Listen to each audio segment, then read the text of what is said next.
大基本千万二，大家要和大家做伙来捌一日。咱知影讲负责管辖某一个区域的警察，咱拢讲伊是管区。今仔日要甲大家小解这一日，咱同齐来看到，这就是辖管辖的辖，读好啊辖第4条。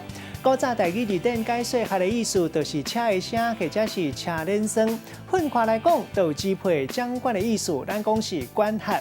另外，伫咧某一个人的管辖之下，咱讲是辖下，也有管区，会当讲是管辖的区域，嘛会当讲是负责管理某一个区域的警察。带大家做伙来小解这两个词。头一个就是头前讲的管辖，意思就是管理、统辖甲支配。第二个词就是解说统辖，意思是统领甲管辖。咱用一句话来举例，甲这两个词甲做伙。比如讲，这个集团的总部统辖全世界的研发策略。